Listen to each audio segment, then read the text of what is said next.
Grupo sa mga taxi drivers sa Bacolod City nagpadala sang sulat sa LGU agud magpangayo sang ayuda bangon sa mataas nga presyo sang gatong. Si Adrian Prietos nakatutok.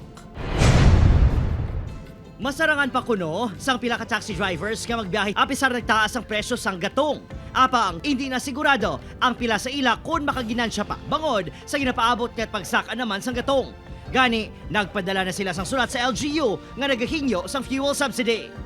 Kapuraot kay kayo kay daw halusod nga way naging kami income nga mga taxi driver biskan sa kakilo nga bugas hindi na kami kabakan. Nagalaom ang mga ini nga sa ila igadiretso ang subsidy kun matigayon kag indi sa mga operator.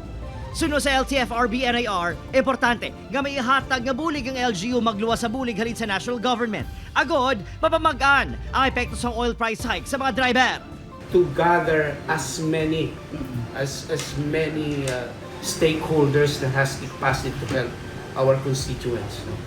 Kaya kung ma-withhold a little bit ang pagpasaka sang treaty sang aton mga driver kag operator, then definitely ma-withhold naman ang pagpasaka sang prices ng aton goods. Sa monitoring sa LGU, may pila na ka mga gasolinahan nga nag-untat sa pag-operate bago na ubusan sang supply sang gatong. Isa na diri ang gasolinahan sa Barangay Mansilingan. Wala nga bang stock lulibil kami anay subong sir. Oo.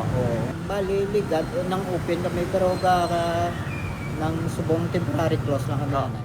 Ang pinakamotorista, ginasigurado nga naka-full tank, nagadiskarte man sila para makakinot.